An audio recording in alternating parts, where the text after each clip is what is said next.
Agora não precisa mesmo. Boa noite, estamos iniciando mais uma Sexta Bíblica aqui no Facebook da Paróquia Santa Teresinha do Menino Jesus. Deixa eu entrar aqui para ir vendo o pessoal chegando.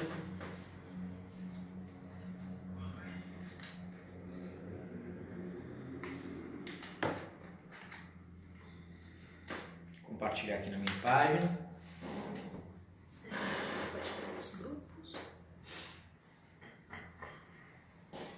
Pessoal chegando já, vocês que vão chegando, vai deixando seu comentário, mas sobretudo compartilhando aí com seus amigos, nos seus grupos, etc.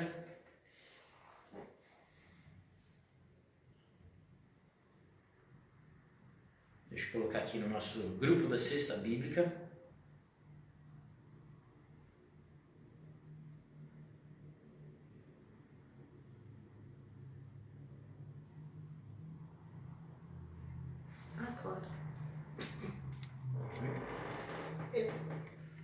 O microfone tá... Pronto, agora sim. Coisa que tá aqui mesmo. Tá fechado. Sim. Tá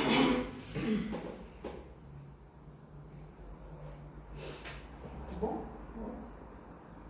Deixa eu compartilhar aqui. O pessoal tá chegando já?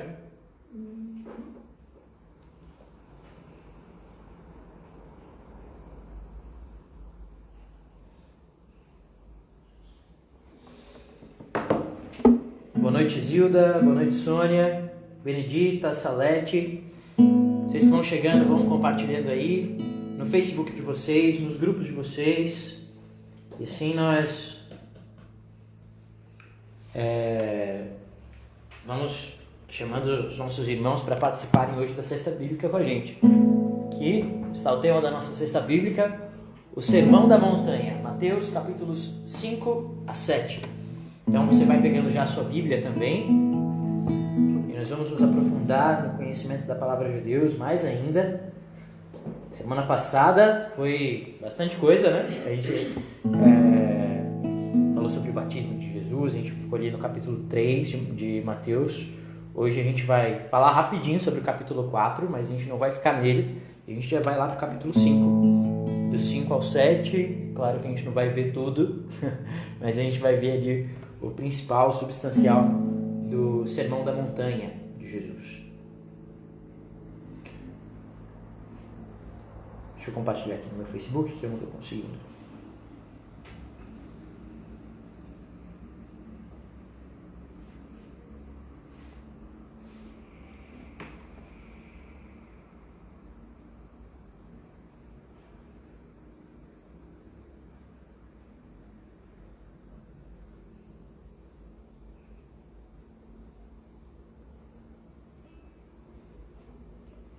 Pronto, agora sim.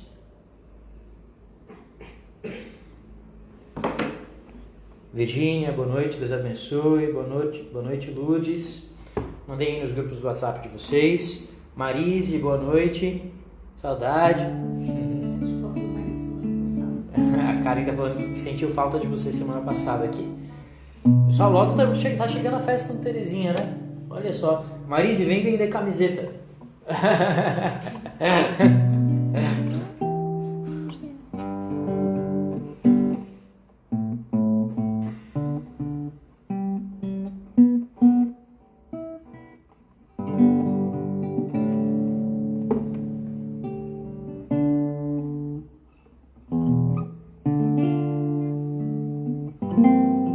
Enquanto o pessoal vai chegando, vamos tentando nos abrindo a ouvir com atenção, com os nossos ouvidos e o nosso coração abertos à palavra de Deus, que nos fala, que nos ilumina. Eu vim para escutar tua palavra, tua palavra, tua palavra de amor. Eu gosto de escutar tua palavra, tua palavra, tua palavra de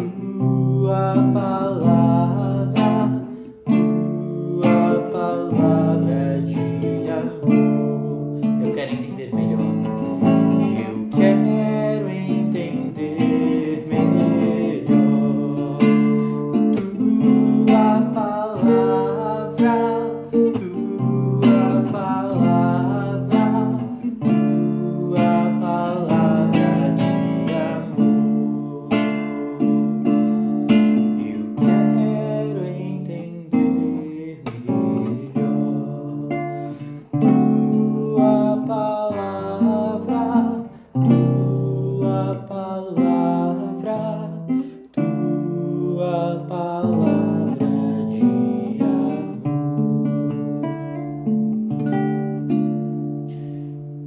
Vinde, Espírito Santo, e enchei os corações dos vossos fiéis, e acendei neles o fogo do vosso amor. Enviai o vosso Espírito, e tudo será criado, e renovareis a face da terra. Oremos.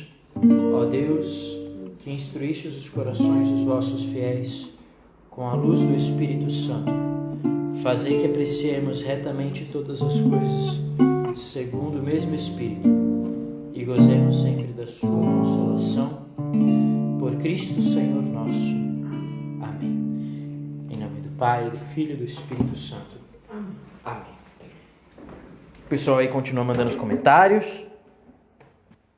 A Analice colocou: Padre, manda uma bênção para mim. Deus abençoe. Deus te abençoe, Analice. Deus abençoe, Suzy. Marisa, quando pode contar comigo. Boa noite, família Santa Terezinha. Ali a Analice colocou também. Então, pessoal, vamos continuar compartilhando aí, chamar o pessoal para a nossa cesta bíblica. Deixa eu compartilhar em mais grupos aqui no nosso WhatsApp. Mandar aqui para as pessoas. Mandar no grupo da Capela, Maria Imaculada.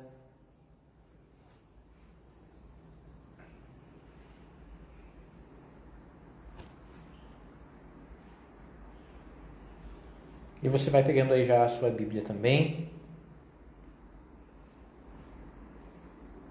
Pra gente juntos partilhar a palavra. Edith, boa noite. Boa noite. Nossa outra irmã que entrou ali, que eu não consigo ler o seu nome. Quem é? Acho que é Emi. Emi? Acho, não estou conseguindo chegar de outra foto. Deus abençoe. Ô, Antônio, Deus abençoe. Márcia, Deus abençoe você também. E eu convido você a pegar a sua Bíblia, então, e abrir lá em Mateus, capítulo 5. Enquanto o pessoal vai chegando, já vamos abrir a nossa Bíblia. Boa noite, Miguel, seminarista, olha só. Chama o Cleiton e o Afonso aí. Alaide, hora bendita, conhecer melhor a palavra de Deus, isso aí. Deixa eu perguntar uma coisa para vocês estão embaixo da coberta? Eu estaria se eu fosse vocês, viu?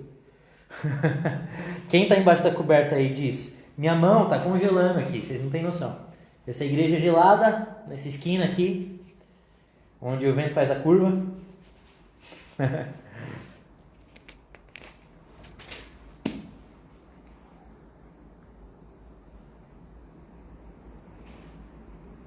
Então, entramos aqui em Mateus capítulo 5. Cristina, boa noite.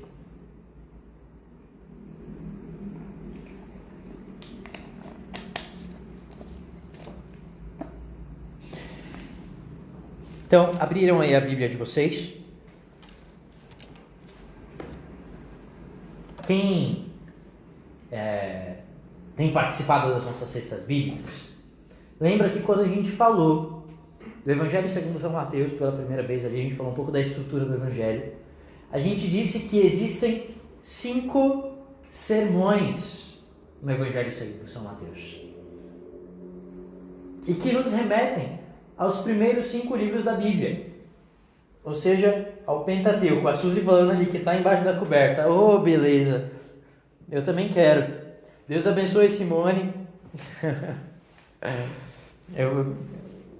Na sexta que vem, se estiver desse jeito, eu vou arrumar uma luva para mim. Não vai estar assim, não. Eu não vou subir a temperatura. Tá.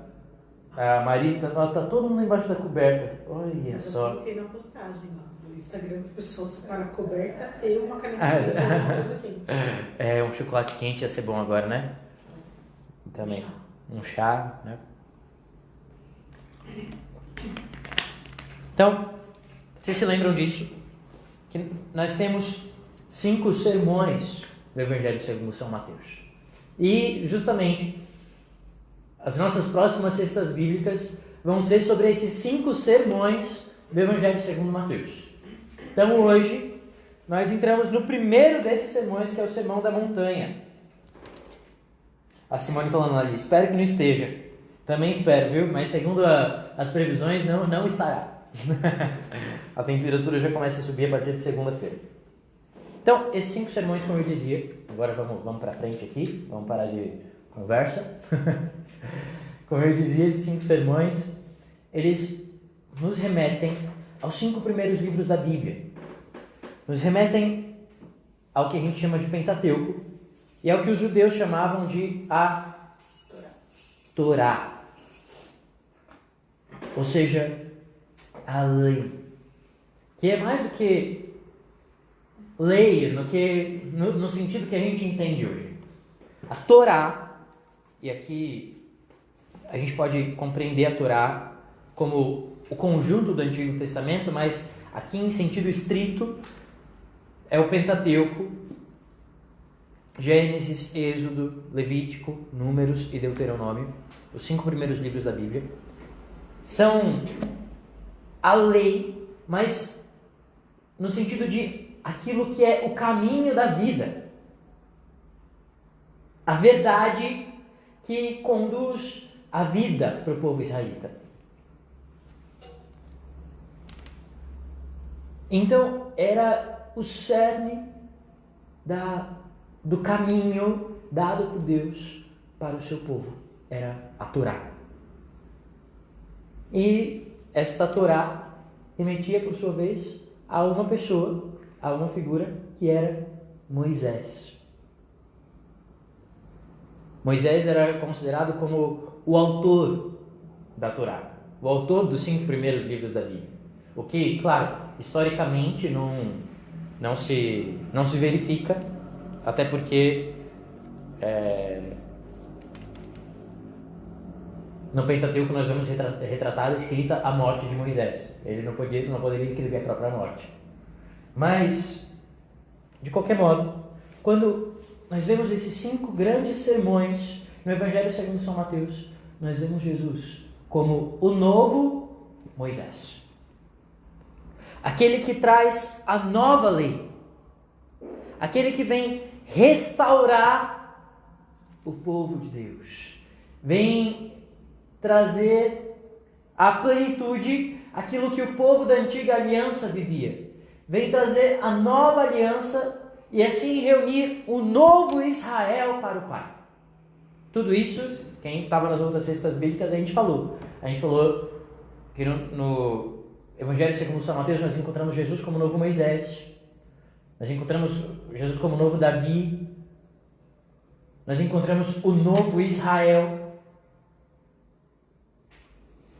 Mas existe algo importante da gente perceber aqui. Veja, sim, é verdade. Aqui, nesse primeiro sermão, sobretudo, nós encontramos então a nova lei de Cristo. Mas ela dá plenitude à lei de Moisés. Dá plenitude à antiga lei, mas ela, ao mesmo tempo, supera esta lei. Isso antes da gente entrar no começo aqui o pessoal chegando aí, Vani falando um pouco atrasada, mas chegou, que bom, Deus abençoe, bem-vinda. Para a gente entrar no começo aqui do Sermão da Montanha, eu quero ir com vocês antes, lá para o versículo 17. Versículos 17 ao 20. Capítulo 5, versículos 17 ao 20. Do Sermão da Montanha. Aqui a gente vai entender a relação de Cristo como legislador com a antiga lei mosaica, ou seja, de Moisés.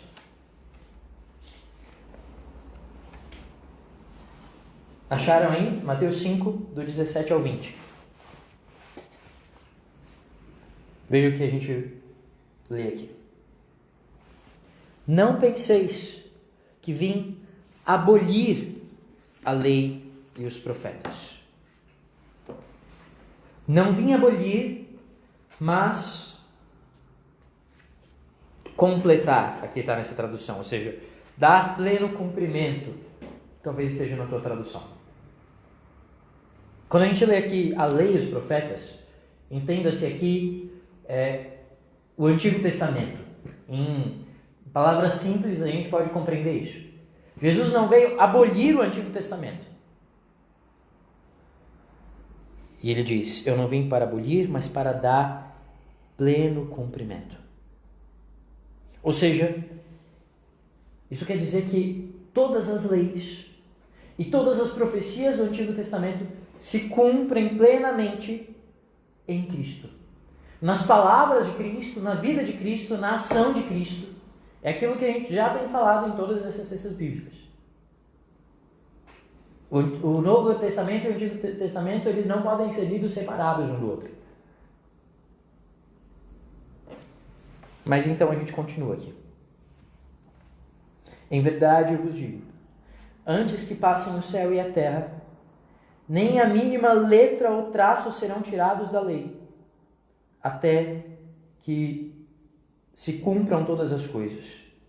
Portanto, quem abolir um só desses mandamentos, por menor que seja, e assim ensinar aos homens, será considerado o menor no reino dos céus. Porém, quem os praticar e os ensinar, será considerado grande no reino dos céus. Aqui, na tradução está aqui,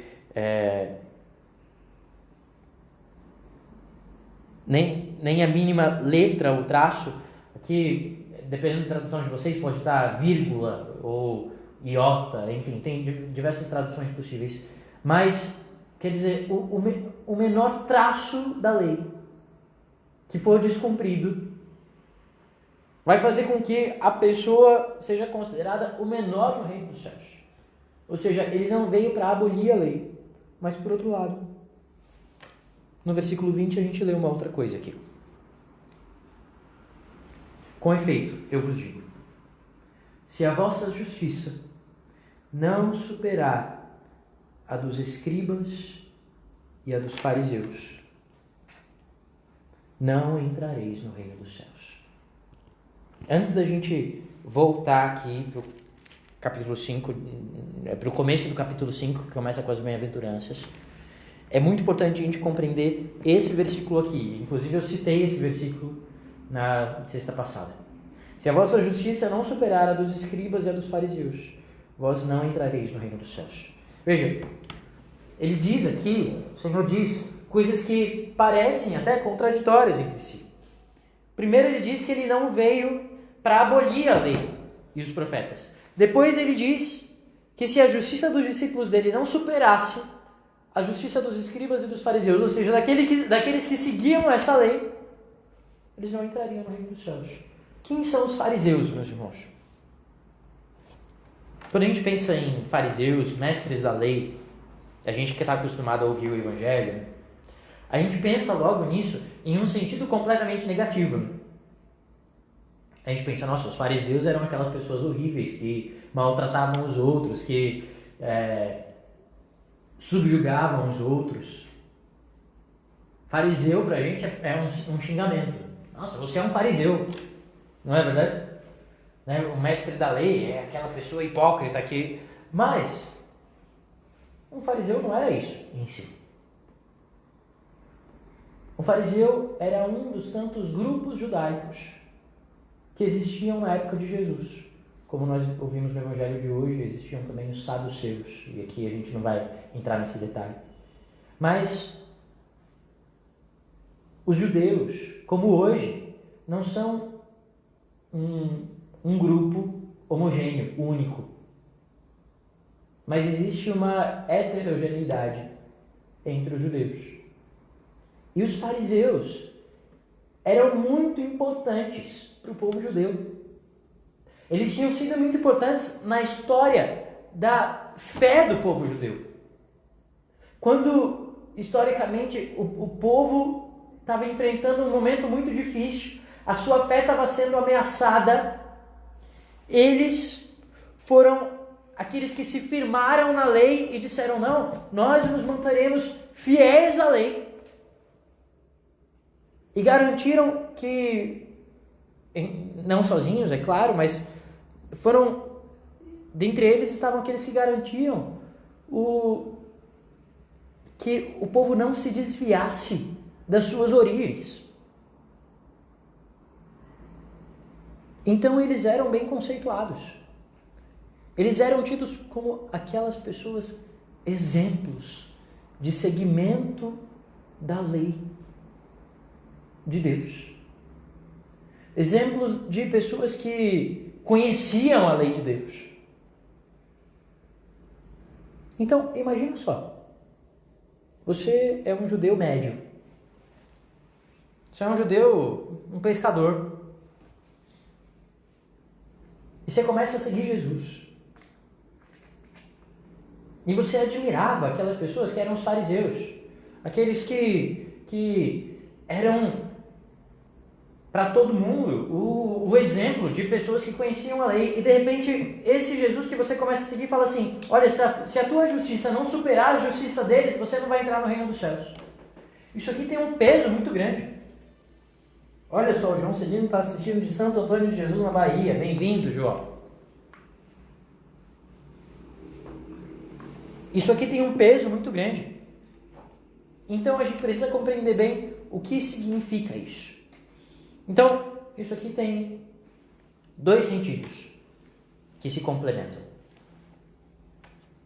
Aqui nesse livro aqui, que a gente está usando como uma das literaturas base das nossas cestas bíblicas, que é o Evangelho de São Mateus, do Scott Hahn, ele, comentando este versículo, ele diz assim: Jesus inaugura uma nova fase, o clímax da história da salvação. Ele apresenta o padrão de justiça da nova aliança, que em muito supera a já existente, porém insuficiente justiça da antiga aliança. A justiça dos mestres da lei, dos fariseus aqui, nesse sentido, era a justiça da antiga aliança. Jesus supera isso. A antiga aliança regia os assuntos do reino terreno de Israel. A lei mosaica, especialmente lá no livro do Deuteronômio, foi projetada para estabelecer e manter Israel como a nação governante da terra de Canaã. Ou seja, tinha um motivo político de existir. Suas leis regulavam a conduta pública, no sentido de manter a ordem civil.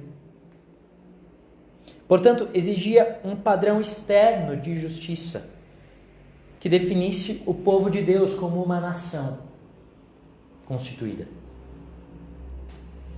Jesus convida os doutores da lei, os fariseus, a reconhecer a lei mosaica, a lei de Moisés, como um arranjo temporário para Israel, não definitivo. Uma forma de trazê-los para mais perto de Deus e mais longe dos pecados do povo, dos povos gentios.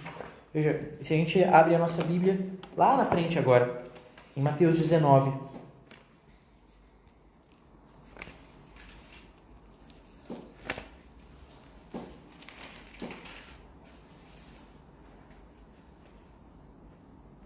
Versículo 8. Aqui ele está falando de uma lei específica de Moisés, que é segundo que o homem poderia dar um documento de divórcio e repudiar sua mulher. E ele diz: Moisés permitiu repudiar a mulher por causa da dureza do vosso coração, mas não foi assim desde o princípio. Ou seja, isso aqui está abolido. Jesus aboliu isso aqui. Percebe? Olha, a gente leu aqui no versículo 17, não penseis que vim abolir a lei e os profetas.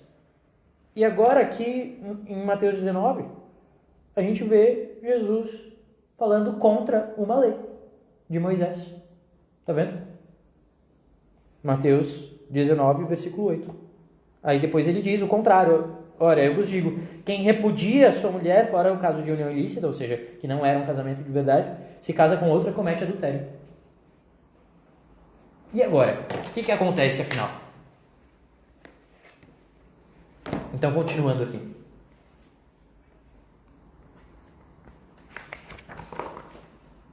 Os israelitas esperavam que um dia, eventualmente, Deus escreveria sua lei dentro de seus corações. A nova aliança de Cristo assinala o amanhecer deste grande dia, no qual ele aperfeiçoa as leis morais da antiga aliança e dá um fim à fase temporária e nacional da antiga aliança. Ele implementa um novo padrão de justiça que se alarga para além dos limites da lei antiga em duas direções. Primeiro, externamente. O alcance da nova aliança é muito mais amplo do que a nação de Israel. Veja, a lei de Moisés não era só uma lei moral, ela era uma lei nacional. Ela organizava aquele povo. E a nova aliança não é mais para uma nação. Ela extrapola esse limite. Engloba um reino, digamos, internacional, que se dá pela igreja. Agora, todas as nações podem compartilhar a bênção de Deus e se tornar o povo da aliança. Todos são um só povo. Portanto, essas leis que organizavam Israel como uma nação não cabem mais aqui. E internamente, a nova aliança penetra diretamente no coração. Ela se lança alma adentro para governar a vida pessoal e privada segundo o padrão de santidade máxima. E a gente já vai compreender melhor isso aqui quando a gente entrar lá nas bem-aventuranças. Assim como a antiga aliança formava cidadãos virtuosos em Israel, a nova aliança gera santos na igreja para o reino dos céus. Então, Santo Tomás de Aquino explica isso aqui de um modo ainda mais claro. Dentro da lei de Israel, dentro da lei de Moisés, vou colocar aqui a antiga lei.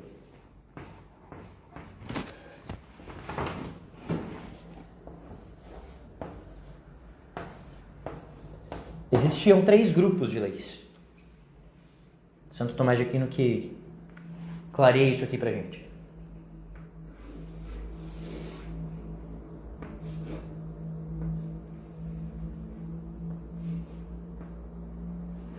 Existia a lei natural,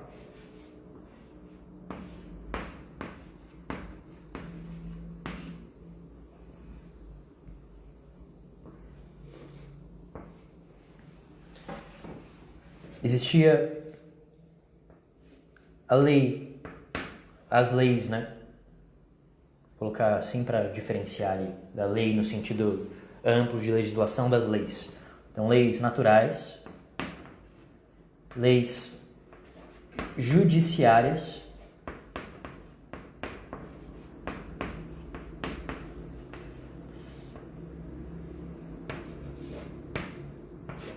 e as leis cultuais. Tudo isso aqui a gente encontra lá no Pentateuco.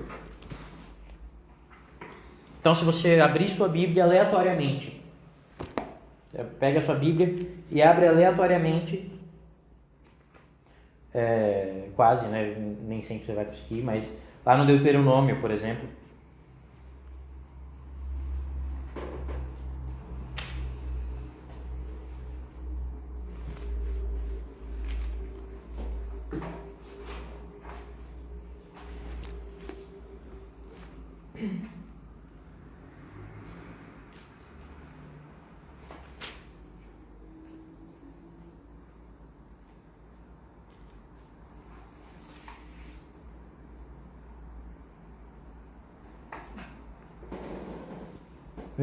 você abriu bem no 28? Olha. No 28, versículo 15. Nossa, pesado. Né? Então, se a gente vem aqui, por exemplo,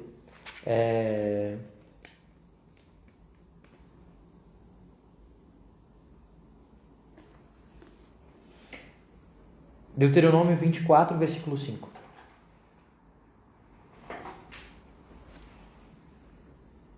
Veja, aqui tem uma lei que está na Bíblia.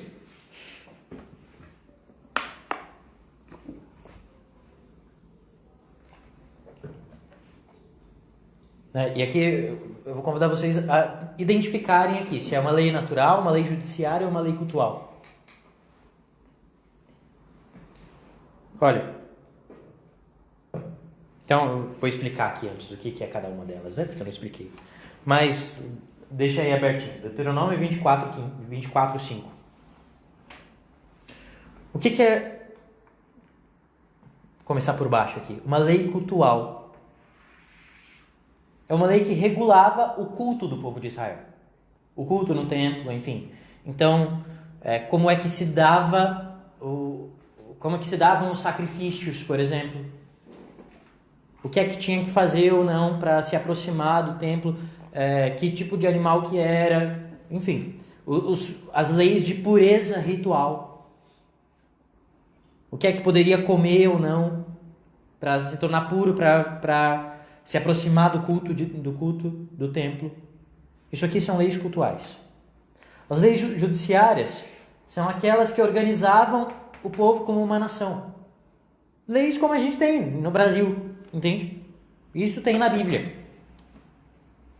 Que organizavam o convívio das pessoas. E as leis naturais são aquelas leis que fazem parte do ser humano enquanto tal. E aqui, a gente coloca aqui o decálogo, os 10 mandamentos. É isso. Por que lei natural? Porque, veja, não matar. Isso é uma lei universal.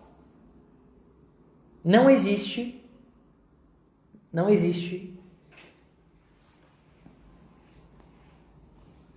lugar no mundo em que o matar seja considerado por si uma coisa boa.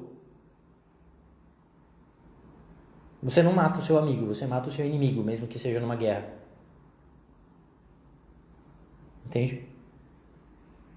Então, isso é uma lei natural. As leis, então, honrar pai e mãe, não matar, etc. Elas são leis que... O que significa lei natural? Leis que os homens poderiam chegar a elas pela luz natural da razão, porque elas estão escritas no coração do homem desde a criação. Porém, como o homem não era capaz de chegar a elas por causa do pecado original, quer dizer, era capaz, mas era muito difícil, então Deus deu no decálogo. Mas ele conseguiria chegar se prestasse atenção no que estava dentro do coração dele. Isso são as leis naturais. Então a gente pega aqui, Deuteronômio 24, 5. Se um homem for recém-casado, não irá à guerra, nem lhe será imposto encargo nenhum. Fique livre em casa durante 1 ano, para alegrar-se com a mulher que desposou. Povo de Deus, a gente não está seguindo a Bíblia. Não é verdade? E aí, o que a gente faz com isso? Isso aqui é uma lei judiciária. Então, a gente compreendendo aquilo que a gente lia lá em Mateus, e com a ajuda de São Tomás de Aquino, a gente percebe que o que não foi abolido é aquilo que não está no 2 e no 3.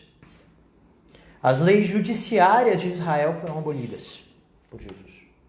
Para nós, para o povo de Deus, para os cristãos. E as leis cultuais também foram abolidas. Porque nós não seguimos o culto do templo.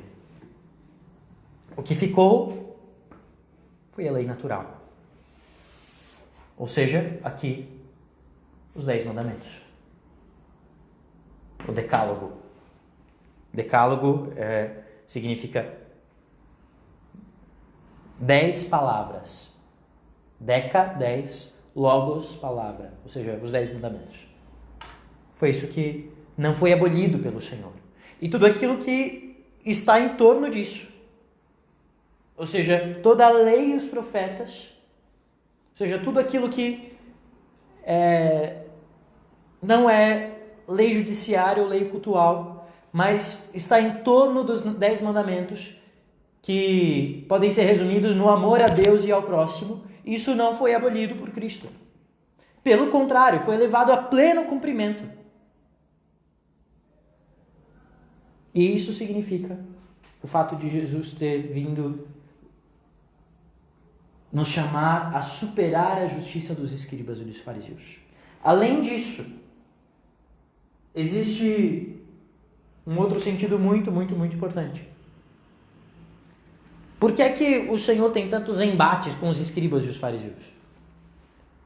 Por aquilo que mais na frente, se não me engano, no capítulo 23, eu acho, ele diz: vocês colocam fardos pesados nas costas dos outros, mas vocês mesmos não movem isso com um dedo. Era a hipocrisia dos escribas e dos fariseus. É isso que ele condena. Então, o que acontecia? Eles ficavam presos a isso aqui, sobretudo, no 3. Num cumprimento externo de uma lei meramente cultual, e esqueciam o amor a Deus e ao próximo, que é aqui o primeiro, o essencial, o fundamental.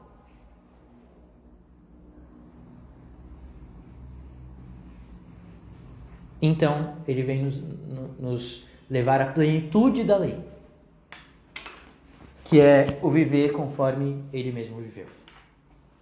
Então, agora a gente volta lá em Mateus 5, versículo 1. Veja, atenção aqui também para a palavra justiça, que eu não vou falar longamente sobre a palavra justiça, porque a gente já falou na semana passada. Foi semana passada, não foi? Mas aqui a gente pode colocar como a vida conforme o reino trazido pelo Senhor, o reino dos céus. Mas, se você quiser saber mais, volta na Cesta Bíblica da semana passada. Já está no YouTube. Foi o capítulo 3 de Mateus. Então, voltemos agora no primeiro versículo do capítulo 5 de Mateus. Veja, aqui a gente não vai passar, obviamente, pelos 3 capítulos, mas aqui nas Bem-aventuranças nós temos o cerne do Sermão da Montanha. É o fundamento da lei, da nova lei de Cristo. Está aqui nas Bem-aventuranças. Aqui nós temos o programa de vida do cristão, o manual da vida cristã. Isso, o amor a Deus e ao próximo, Mimi, que é o que Jesus fala no Evangelho de hoje.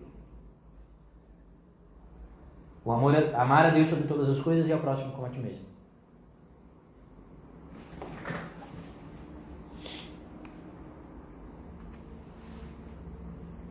Então, Mateus 5, versículo 1. O Sermão da Montanha.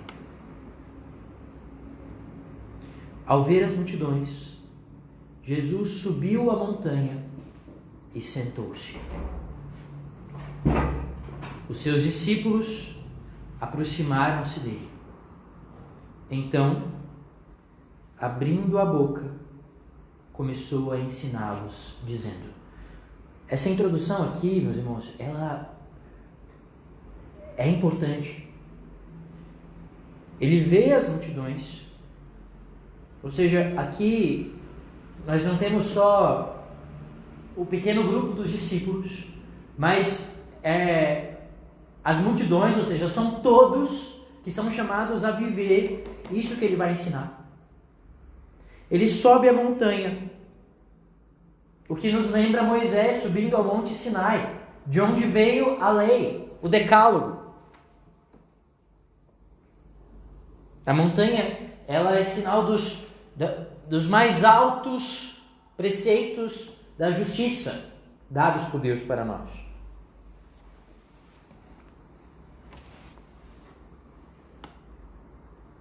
ele se senta.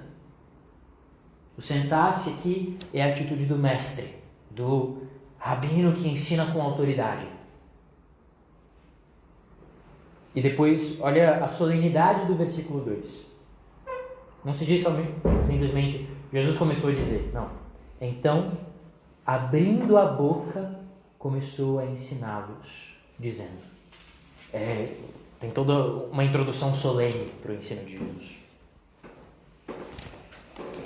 Eu separei aqui para vocês o Catecismo da Igreja Católica. E... Aqui. No parágrafo 1965. Existe um título aqui sobre a nova lei, ou a lei evangélica. Lei evangélica quer dizer a lei do evangelho, né? Não é a lei dos evangélicos. E o Catecismo da Igreja Católica diz assim: a nova lei, ou lei evangélica, é a perfeição na terra da lei natural, da lei divina, natural e revelada. Preste atenção nisso. A essa lei natural se soma a lei revelada. O que quer dizer isso? Eu vou explicar. Apagando aqui a luz.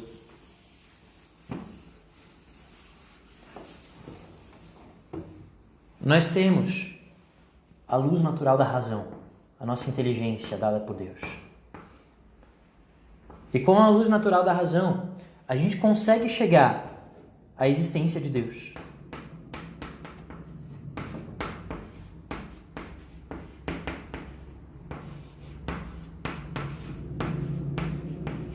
E a lei natural.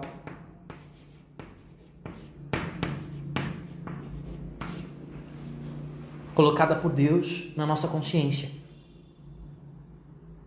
Mesmo que isso seja dificultado por causa do pecado original. Mas o Senhor, por algo que se somou à luz natural da razão, chamado revelação,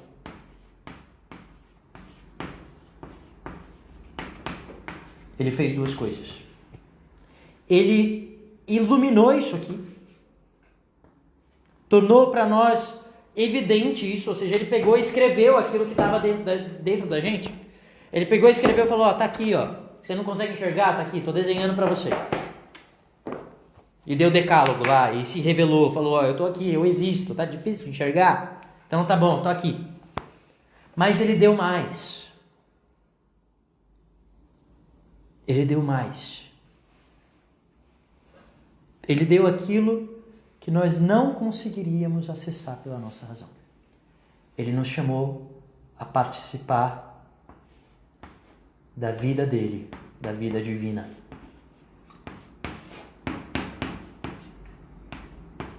Aqui era a plenitude da vida humana. Mas pela graça ele nos chama a participar da vida da própria Santíssima Trindade. Como é que ele faz isso? Nos enviando ele mesmo. Veja só, para você entender isso. O ser humano consegue chegar pela própria razão à existência de Deus. A gente vê isso no fato de existirem um montão de religiões que não têm a revelação do Antigo Testamento. E o pessoal acredita em Deus. Entende?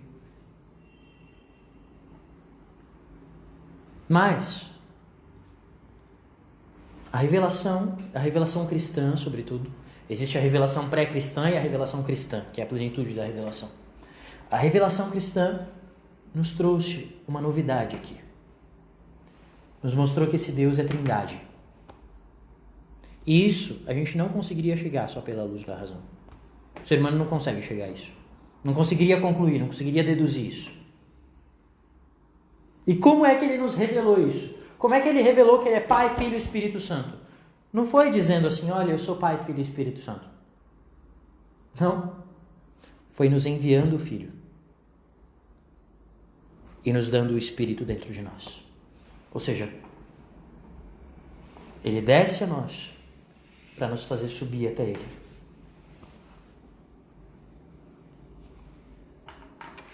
Isso que significa, isso que o catecismo diz aqui, ó.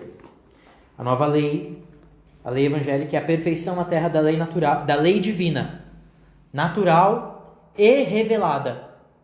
A lei natural leva a uma vivência segundo os limites da razão natural, conforme a vontade de Deus. E a lei revelada leva à perfeição da vida divina, da vida na graça. Então, um exemplo. Veja. O preceito de ir à missa aos domingos. Isso é lei divina, mas não é lei natural. Uma pessoa não consegue chegar a isso pela luz da razão, simplesmente. É lei revelada. Entende? E aqui, claro que a gente não vai nos centrar nisso, mas só para compreender. Essa nova lei, é obra de Cristo. A Mimi colocou lá. Então a lei divina revelada é uma lei natural. Não. A lei divina, ela leva à plenitude tanto a lei natural quanto a lei revelada. Entende? Ela é composta dessas duas coisas. Lei natural, lei revelada juntas são a lei divina, que encontra a sua plenitude em Cristo, na lei evangélica. E ela é obra de Cristo, essa lei é obra de Cristo e está expressa particularmente no Sermão da Montanha. É também obra do Espírito Santo e por meio dele torna-se lei interior da caridade. E aqui tem uma citação de Hebreus. Concluirei com a casa de Israel e com a casa de Judá uma nova aliança. Porei minhas leis em sua mente e as gravarei no seu coração. E serei o seu Deus e eles serão o meu povo. Próximo parágrafo, parágrafo 1966. A nova lei é a graça do Espírito Santo dada aos fiéis pela fé em Cristo. É operante pela caridade, serve-se do sermão do Senhor para nos ensinar o que é preciso fazer e dos sacramentos para comunicar a graça de fazê-lo. Olha só, isso aqui é maravilhoso. Quando a gente vê, e aqui a gente não vai ler inteiro, mas eu convido você a ler depois os capítulos 5, 6 e 7. Você fala, mas isso aqui é muito pesado, como que eu não consigo chegar a isso aqui? Eu não consigo cumprir isso aqui, eu não consigo fazer. E houve pessoas na história da igreja que achavam que era impossível mesmo. Lutero, Martinho Lutero. Ele falava que tanto o decálogo, os 10 mandamentos, quanto a lei de Cristo era impossível de ser cumprida. Ele diz isso, ele escreve isso. Ele fala assim, Deus deu os 10 mandamentos e Cristo deu o sermão da montanha para a gente ver o que a gente teria que ser sem o pecado. E a gente vê como a gente não consegue isso e pedir perdão para Ele. E assim a gente crê que Ele nos perdoa e pronto. Ele tem uma frase assim, peca com força, mas crê com mais força ainda. É isso, é aquilo que dentro da tradição protestante clássica de Lutero é o sola fide, ou seja, somente as obras, a fé somente, a salvação somente pela fé, sem as obras. Isso porque para ele as obras, segundo os mandamentos, segundo a lei de Cristo, são impossíveis de serem cumpridas. Ele não acredita na santidade.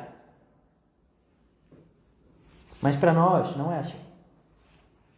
Para nós católicos não é assim. Porque Santo Agostinho diz isso de uma maneira maravilhosa.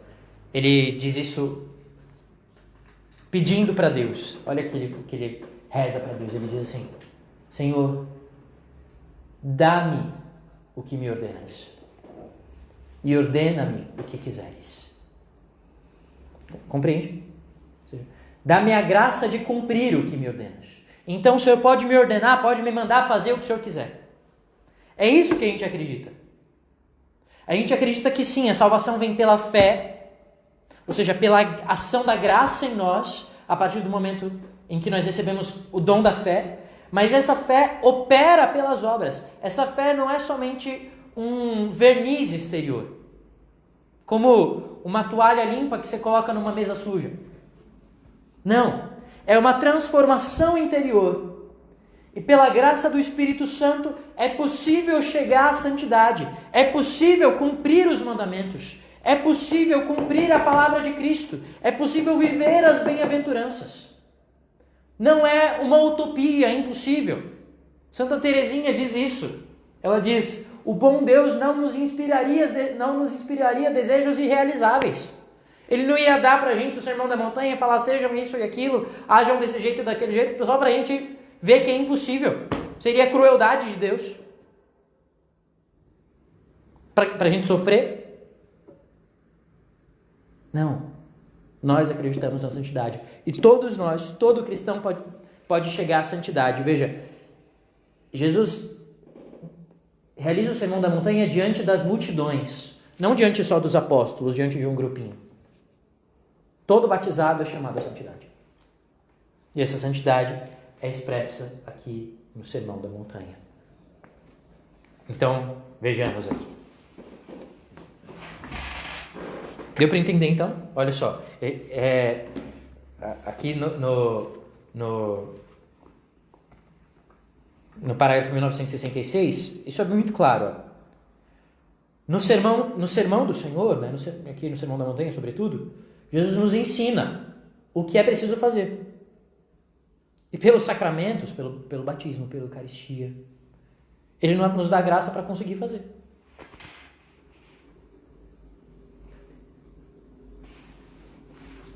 Isso aqui está no Catecismo da Igreja Católica, parágrafo 1966. Tá bom? Para quem não sabe, o Catecismo da Igreja Católica é este livrinho aqui, ó. Este livro, ele é um compêndio da nossa fé. Ele é a norma para o ensino da fé na Igreja. Foi promulgado em 1992 pelo Papa São João Paulo II, e quem coordenou a redação dele foi o então cardeal prefeito da Congregação para a Doutrina da Fé, Joseph Ratzinger, Papa Bento XVI. Ele que redigiu isso aqui.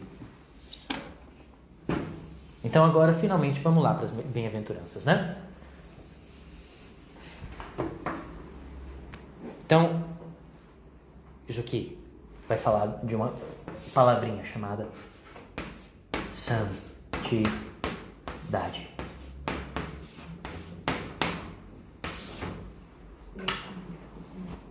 Oi? Melhor o dedo da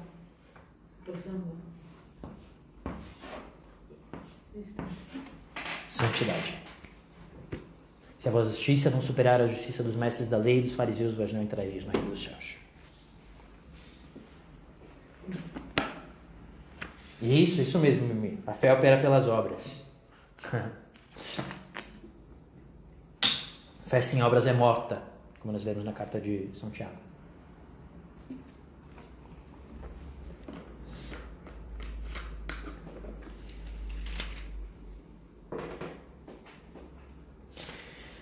Versículo 3. Bem-aventurados os pobres em espírito, porque deles é o reino dos céus.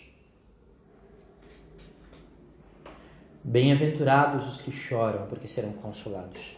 Eu não sei se vocês estão com a Bíblia de vocês aí acompanhando bem, mas convido você a ouvir isso como se fosse Jesus te falando agora. Porque é palavra de Cristo, é a lei de Cristo. É o que é ser cristão, isso aqui. Então, de novo. Bem-aventurados, felizes. Makarios, em grego. Felizes, bem-aventurados. Os pobres em espírito, porque deles é o reino dos céus. Bem-aventurados os que choram, porque serão consolados. Bem-aventurados os mansos, pois eles herdarão a terra. Bem-aventurados os que têm fome e sede de justiça, pois eles serão saciados. Bem-aventurados os misericordiosos, porque alcançarão misericórdia. Bem-aventurados os puros de coração, pois eles verão a Deus. Bem-aventurados os que promovem a paz, porque serão chamados filhos de Deus. Bem-aventurados os perseguidos por causa da justiça, porque deles é o reino dos céus. Bem-aventurados sois vós quando vos injuriarem e perseguirem, e mentindo disserem todo tipo de mal contra vós por causa de mim. Alegrai-vos e exultai, porque grande é a vossa recompensa nos céus. Pois foi deste modo que perseguiram os profetas que vos precederam. Meus irmãos, aqui nós encontramos como é que acontece o caminho da santidade do cristão. Também Santo Tomás, ele faz uma leitura aqui muito profunda, talvez a leitura mais profunda que já fizeram na história da igreja das bem-aventuranças. Nas 3 primeiras bem-aventuranças, nós encontramos a purificação que deve acontecer no coração do cristão. Bem-aventurados os pobres em espírito, porque deles é o reino dos céus. Aqui é a purificação do apego às coisas desse mundo, do apego às coisas terrenas, da avareza. É a humildade, segundo a qual não se chega a Deus. Deus resiste aos soberbos, mas dá graça aos humildes. Depois, bem-aventurados os aflitos, porque serão consolados. Olha só, veja o que o Senhor diz. Bem-aventurados os que choram, os aflitos, ou seja, os que sofrem, os que estão dispostos a sofrer, os que não se apegam somente aos prazeres nesse mundo.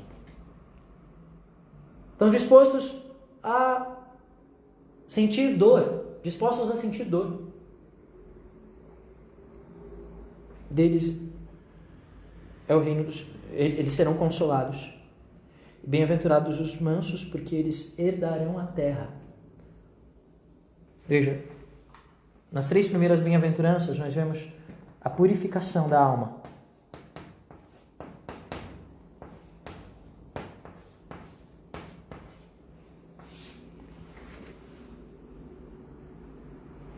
De toda a raiz do pecado. A primeira raiz do pecado é a soberba.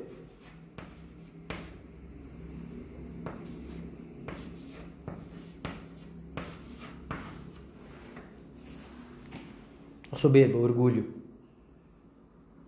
E aqui, ou seja, os pobres em espírito, os humildes, né, a gente poderia dizer.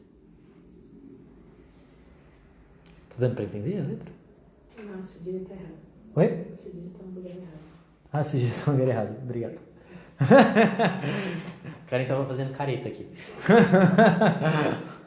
Eu fiquei procurando o que estava acontecendo. Veja, aqui, olha só, como aqui tá tudo, né? A soberba, de onde vem o apego, a avareza. Depois, nas outras 2 bem-aventuranças, está aquilo que se chama de concupiscência.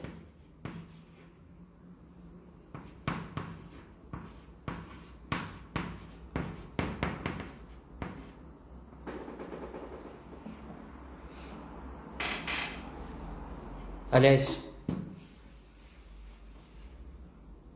segunda, isso, é isso mesmo. Concupiscência.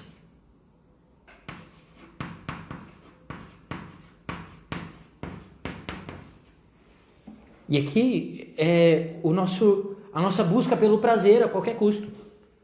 O ser humano, ele quer fugir da dor e buscar o prazer. Naturalmente a gente quer isso. Ninguém quer sentir dor, ninguém quer aflição, ninguém quer chorar. A gente quer o meio mais fácil e mais rápido, a gente ri. E depois, bem-aventurados os mansos.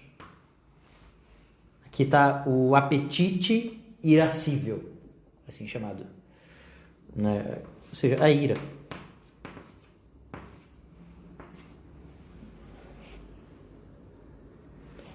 Toda a purificação da alma do pecado No princípio do caminho de santificação consiste em se purificar disso aqui. Isso aqui é o início do caminho da santidade. Está em combater isso aqui. Essas 3 coisas. E aqui, claro, eu estou falando de uma maneira que teria muito mais coisa dentro disso aqui. Depois disso, então o ser humano é chamado a ir além disso. Veja, aqui a gente está falando de não pecar. De não pecar pela soberba, pelo apego, de não pecar pela busca do prazer, de não pecar pela ira injusta. Mas depois vem mais do que isso, vem o amar. Veja, se a gente não fizer nada disso, a gente ainda não vai ser santo. Isso aqui é o básico. Ser santo significa o que vem depois disso. Depois de eu me purificar daquilo que eu não devo fazer, vem aquilo que eu devo fazer. Percebe? Ser cristão não é uma listinha de coisas que são pecados, não. É amar, é dar vida. E isso aqui é a essência da santidade. Então vem, bem-aventurados os que têm fome e sede de justiça. Ou seja, aqueles que não se conformam com esse mundo. Aqueles que... E aqui, ter fome e sede de justiça é com relação a Deus e ao próximo. A justiça com relação a Deus é a virtude da religião. Ou seja, dá a Deus o que é de Deus. Isso é ser justo para com Deus. Por isso que a gente vai à missa aos domingos. E por isso que faltar à missa aos domingos é pecado grave.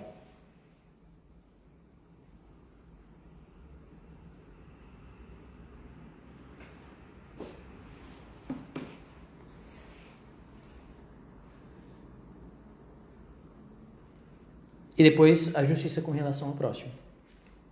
Ou seja, dá a cada um que lhe pertence.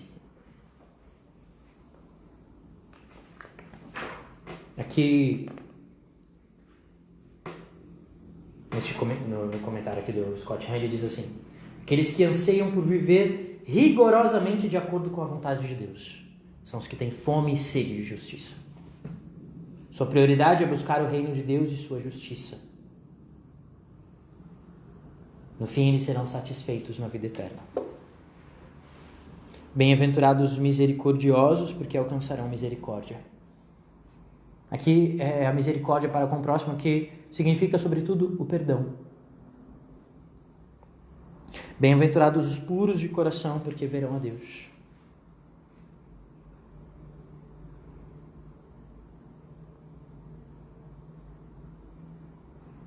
Bem-aventurados os que promovem a paz, porque serão chamados filhos de Deus. E os perseguidos por causa da justiça, porque deles é o reino dos céus. A Marisol colocou ali: hoje está complicado.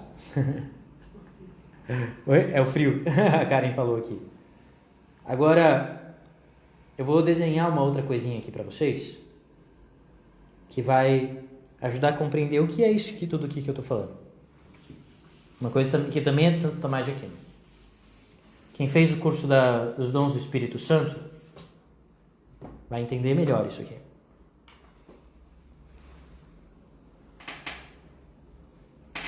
Olha só. Santo Tomás,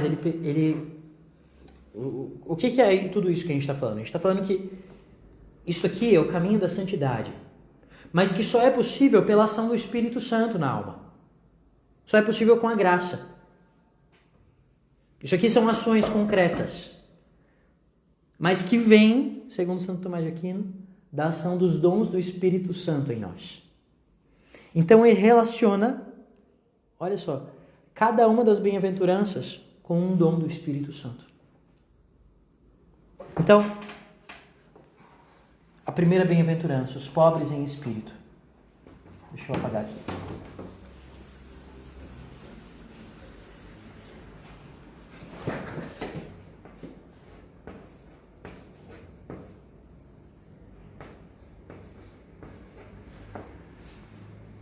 Está relacionada com o dom temor de Deus.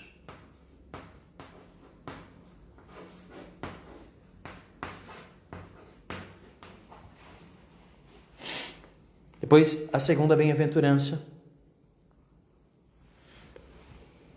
Os que choram, os aflitos.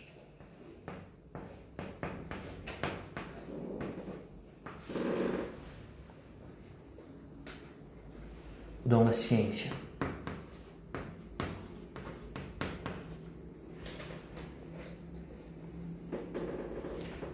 A terceira bem-aventurança.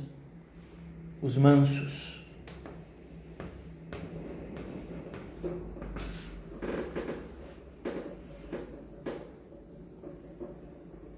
O dom da piedade. É piedade? Isso, piedade.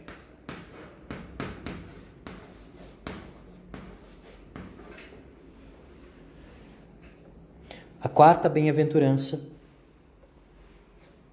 Os que têm fome e sede.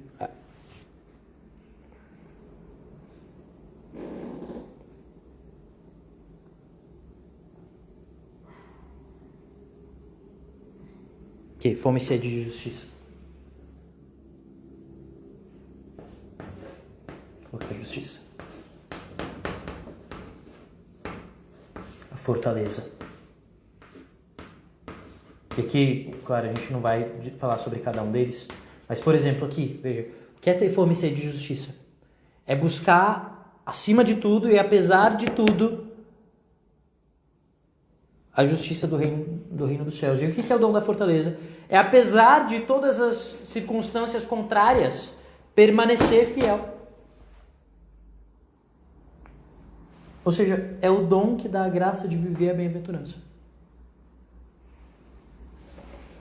De praticar a bem-aventurança. Próximo, os misericordiosos.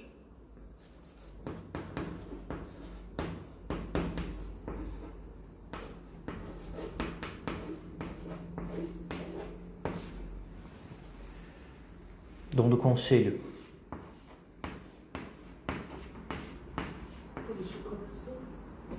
Os puros de coração.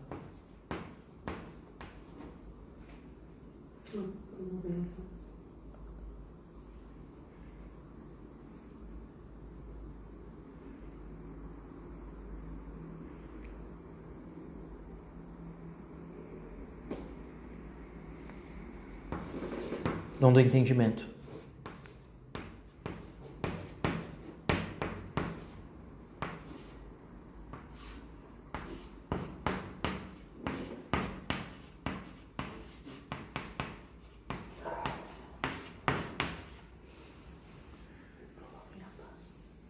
Os que promovem a paz. Pacíficos, né? A gente pode colocar.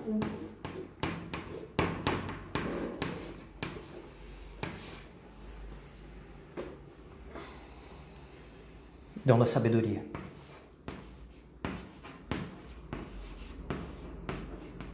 Aqui nós temos já 7 dons. Sobrou uma bem-aventurança, né, que é os perseguidos por causa da justiça. Depois, versículo 10 e 11 são a mesma bem-aventurança, né, a oitava bem-aventurança. E ele diz aqui, veja, a perseguição por causa da justiça é a bem-aventurança mais perfeita de todas, que contém e abarca todas as demais. Que significa viver tudo isso aqui, apesar de todos os obstáculos e todas as perseguições.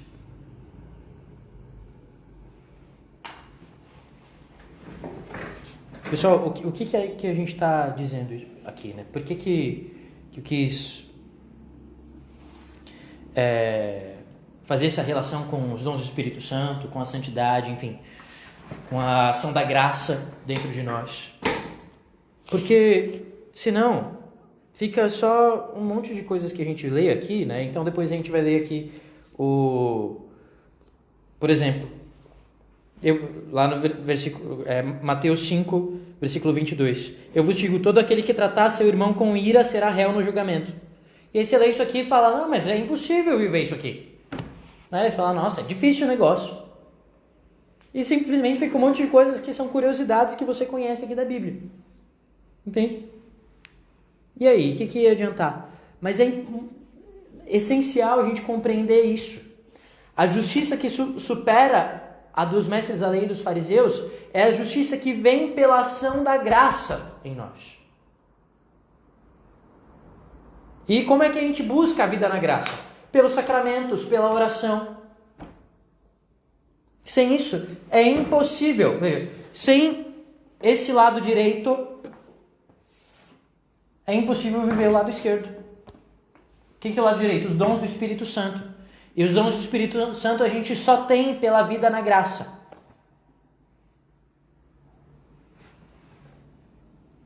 Não é automático. Todo mundo tem os dons do Espírito Santo. Não. Quando você está em graça, você tem os 7 dons do Espírito Santo. E quanto maior a tua intimidade com Deus, mais você se abre para eles agirem em você. E, portanto, mais capaz de viver as bem-aventuranças você será. Nós seremos.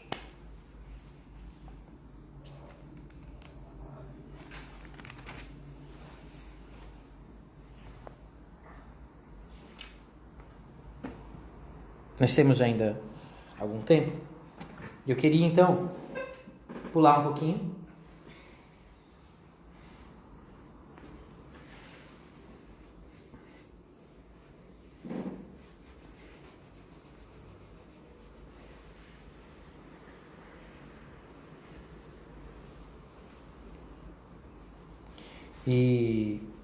Aliás, antes, faltou falar do último versículo aqui, né?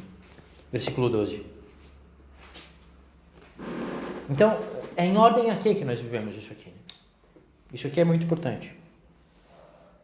O último versículo diz: alegrai-vos e exultai, porque grande é a vossa recompensa nos céus. Pois deste modo perseguiram os profetas que vos precederam.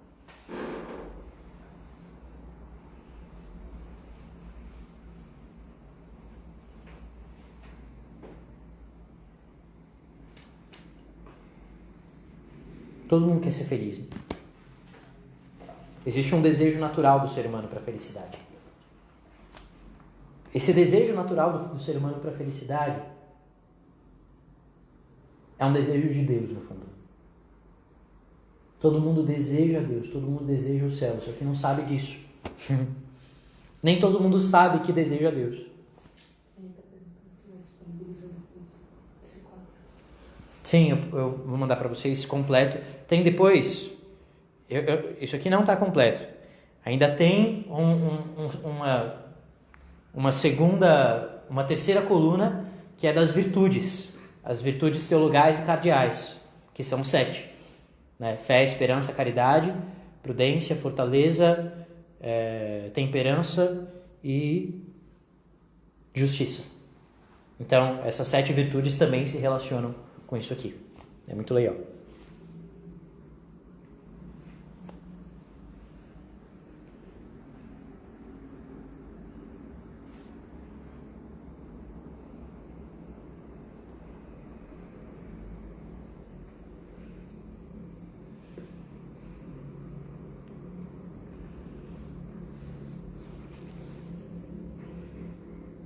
Faltou uma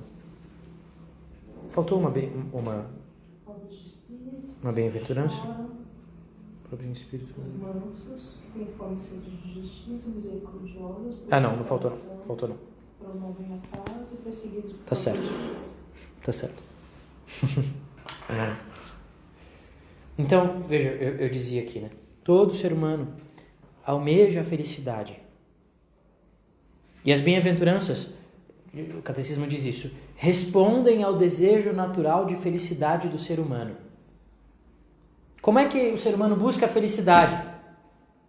Você quer ser feliz? Então fala, eu estou precisando relaxar, eu vou viajar. Né? Eu mereço ser feliz. É isso que as pessoas dizem. Você merece ser feliz, vai curtir a vida. Mas olha só, qual que é o caminho da felicidade do cristão? É ser pobre, é chorar, é ser manso, é ser misericordioso, puro. O que é que isso está dizendo? É que o caminho da felicidade não é buscar a felicidade nas coisas imediatas nesse mundo. Mas o nosso desejo de felicidade nos abre para a esperança do reino dos céus. Tem um filósofo, e psicólogo, psiquiatra e tudo mais, chamado Viktor Frankl, fundador da logoterapia. Isso aqui, saindo um pouquinho aqui do evangelho, mas tem tudo a ver. Ele diz assim, que se você quer ser feliz, você não pode buscar a felicidade. E aqui ele está falando de buscar a felicidade em coisas imediatas, assim. Se você buscar a felicidade, você não vai encontrá-la. Ele diz, se você quer ser feliz, você tem que buscar um sentido que está fora de você. Aí você encontra a felicidade, porque você se realiza. É isso aqui. As bem-aventuranças respondem esse desejo de felicidade que está no coração do homem. E assim, Deus atrai o coração do homem para si, mas dizendo, olha, não é aqui, meu filho, que você vai encontrar a felicidade plena. É lá. Alegrai-vos e exultai, porque grande é a vossa recompensa nos céus. Portanto, nós não vivemos como quem encontra aqui o sentido de tudo. Nós não vivemos de maneira egoísta. Nós vivemos para servir a Deus e ao próximo. É assim que vive o cristão.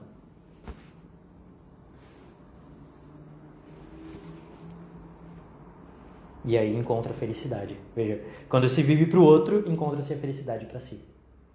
Isso é bonito, né?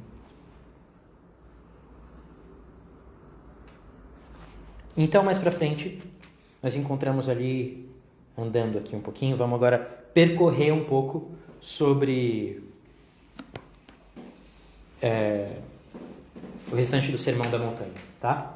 A gente não vai agora parar tanto como a gente parou aqui nas bem-aventuranças, mas a gente vai percorrer um pouco sobre tudo. Depois, logo em seguida, né, nós temos esse trecho aqui sobre o sal e a luz, depois aquele que nós já lemos, do 17 ao 21, e depois começa uma série de antinomias. O que significa antinomias? Significa uma antítese de leis. Nomia quer dizer isso, né? Então, autonomia, assim, dar a lei a si mesmo, né? Então, antinomia. É isso aqui que nós lemos aqui no versículo 21 do capítulo 5. Ouvistes o que foi dito aos antigos. Depois, no versículo 22, ele diz, eu, porém, vos digo.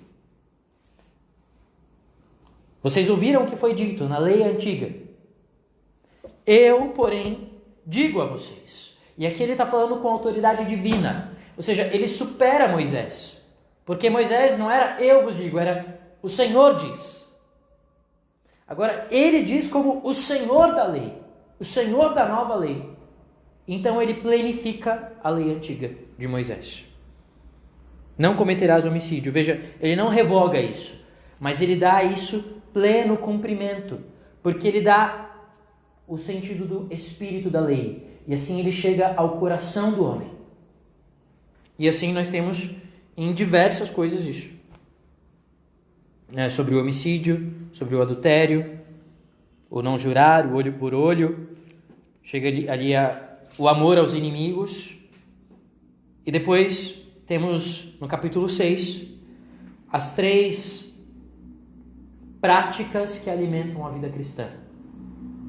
A esmola, a oração e o jejum.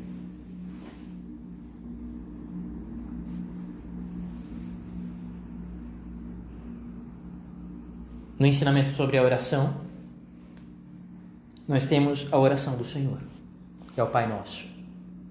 No Pai Nosso nós encontramos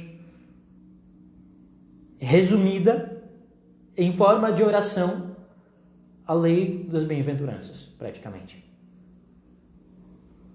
Nós encontramos resumido em forma de oração aquilo que o Senhor nos ensina a fazer. Nós pedimos a graça de cumprir aquilo que ele nos ensinou a cumprir. São 7 pedidos no Pai Nosso. Nos 3 primeiros pedidos, nós pedimos coisas com relação ao próprio Deus, a glória de Deus, a santificação do nome de Deus. E nos 7 seguintes, tudo se refere à nossa relação com o próximo. Ou seja, é o amor a Deus e ao próximo em forma de oração. É isso que nós encontramos no Pai Nosso. Depois,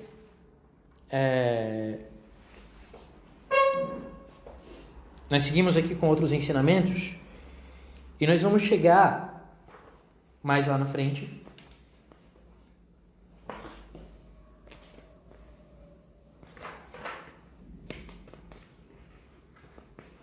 deixa eu acompanhar aqui no livro também, que eu saí do paralelo. No versículo 7, nós encontramos a chamada regra de ouro. A regra de ouro da vida moral. Versículo 12. Capítulo 7, versículo 12. Capítulo 7, versículo 12. Isso.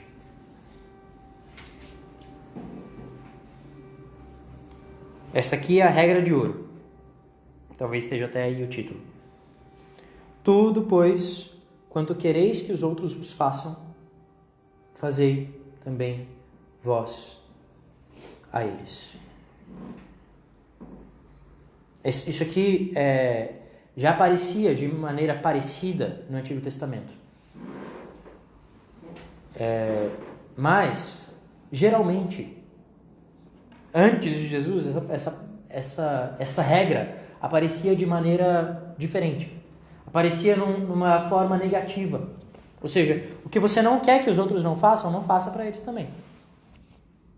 Que você não quer que o outro te mate, então não mata ele. Mas veja como o Senhor... É claro, se você matar ele, ele não vai te matar depois, né? Se você não quer que o outro te xingue, então não xinga ele. Mas Jesus coloca isso numa forma positiva. Ou seja, é o amor. O que você quer que o outro faça faça você primeiro. Seja o primeiro. O Papa Francisco usa essa palavra, né? Primeiriar, então um neologismo aí. Ou seja, agir primeiro.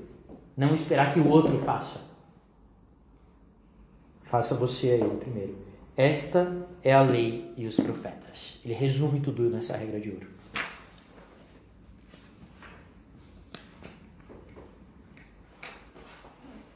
Aqui nós encontramos já, resumido praticamente toda a lei. Deixa eu ver que horas são.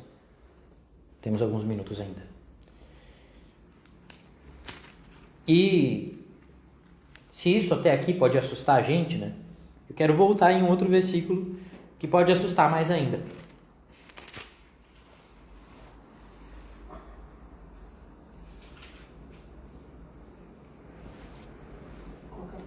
Que é no capítulo 6, versículo 48. Aliás, capítulo 5, versículo 48. É que o 6 está depois ali, aí eu vi o número e falei. Capítulo 5, versículo 48. Veja o que Jesus diz. Sede, portanto, perfeitos, como o vosso Pai Celeste é perfeito. E aí, o que a gente faz com isso? E agora? Como que eu vou ser perfeito? Mas eu sou um ser humano, E aí a gente fala assim, mas pecar é humano.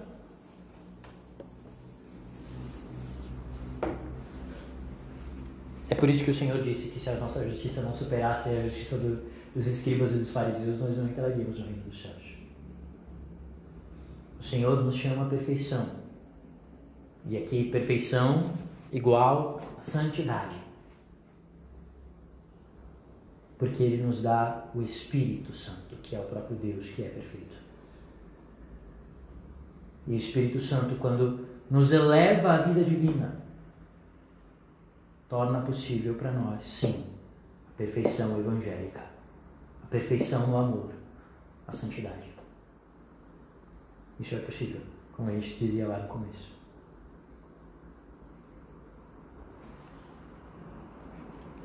Agora voltando lá para o capítulo 7, né? Depois da regra de ouro. É claro que isso não é fácil. Entrai pela porta estreita, capítulo 7, versículo 13. Entrai pela porta estreita, pois larga é a porta e espaçoso o caminho que leva à perdição, e muitos são os que entram por ele. Como é estreita a porta e apertado o caminho que conduz à vida. Depois, ainda no versículo 21, ele diz: nem todo aquele que me diz Senhor, Senhor entrará no reino dos céus, mas aquele que faz a vontade de meu Pai que está nos céus. Ou seja, não basta a gente ler isso aqui e achar bonito.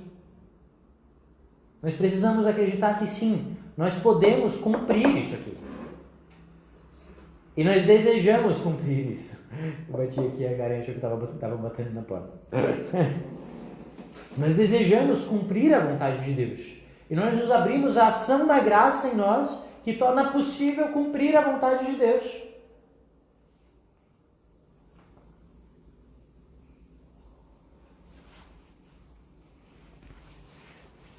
E aqui depois, numa parábola que termina o Sermão da Montanha, o Senhor nos dá, em forma de parábola, como lhe é próprio, como é que isso é possível.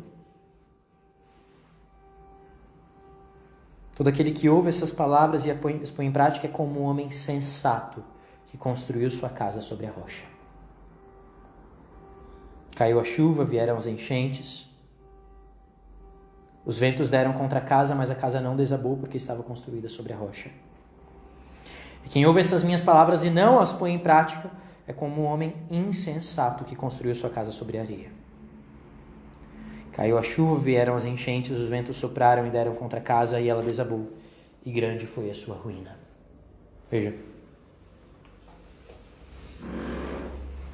O que é a casa aqui?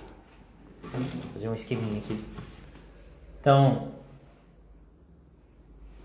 primeiro, aqui está viver os mandamentos, né? Ou seja, não pecar.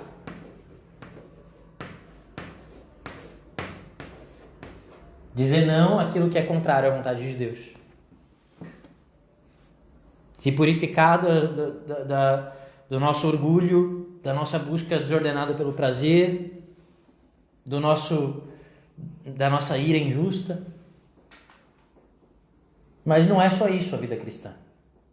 Existe algo mais profundo. Que é a vivência das virtudes. Aqui é o que a gente não vai fazer lá em cima. Ou seja, eu não vou matar. Eu não vou pecar contra a castidade. Eu não vou furtar. Eu não vou levantar falso testemunho, etc. Aqui é o que eu vou fazer. É amar. É amar. É ser compassivo. É perdoar. Mas tudo isso aqui se fundamenta em uma outra coisa. Que é a vida na graça.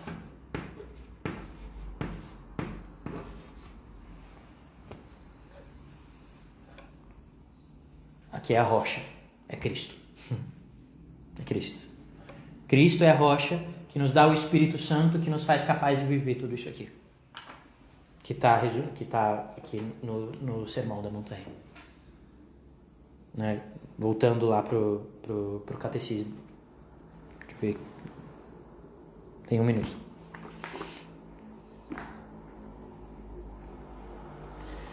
A nova lei é a graça do Espírito Santo dada aos fiéis pela fé em Cristo. É operante pela caridade. A caridade é um dom, é o dom da caridade. Serve-se do sermão do Senhor para ensinar o que é preciso fazer. E dos sacramentos. O batismo, que nos dá o Espírito Santo. A confissão, que nos devolve a vida na graça depois que a gente peca e acaba com tudo. A Eucaristia, que nos alimenta. para nos comunicar a graça de fazê-lo. É preciso se fortificar na rocha. E a rocha é Cristo. A rocha não somos nós mesmos. A rocha não é a nossa própria decisão. Eu vou ser bonzinho. Não, assim não dá certo. Que bonito. Eu vou tentar fazer igual Jesus fez. Porque é isso. O Sermão da Montanha, por que é tão alta a coisa? Porque é a medida de Cristo. Né? Olha só. A medida de justiça que supera a medida de justiça dos escribas e dos fariseus é a medida de justiça de Cristo. É imitar Cristo.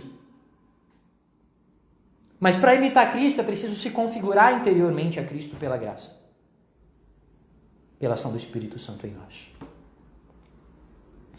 Então, hoje é um dia para a gente desejar isso. Desejar a santidade, almejar a santidade.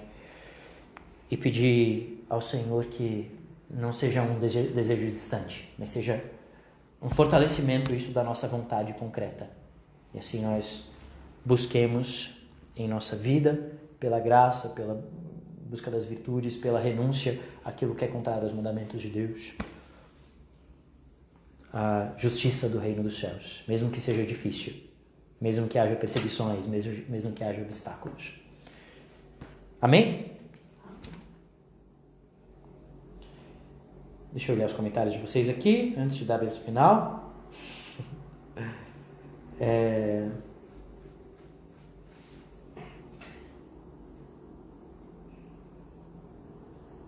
Vai ficar gravada? Vai. O Adão está perguntando ali, se vai ficar gravado. Vai sim. Toda sexta fica gravado aqui. E no YouTube. E no YouTube também. Amém. Obrigado, viu? Deus abençoe vocês. E próxima sexta-feira entraremos no próximo sermão, o segundo sermão dos 5 sermões. Eu não vou falar qual é, vocês têm um esqueminha aí, quem estava nas outras sextas. Consulta aí, volta um pouquinho, olha lá os 5 sermões e você vai descobrir qual que é o segundo deles. E assim a gente vai entrar no tema da próxima sexta bíblica. O Senhor esteja convosco. Ele está no meio de nós. Abençoe-vos Deus Todo-Poderoso, Pai, Filho e Espírito Santo. Amém. Boa noite, bom frio para vocês. Deus abençoe.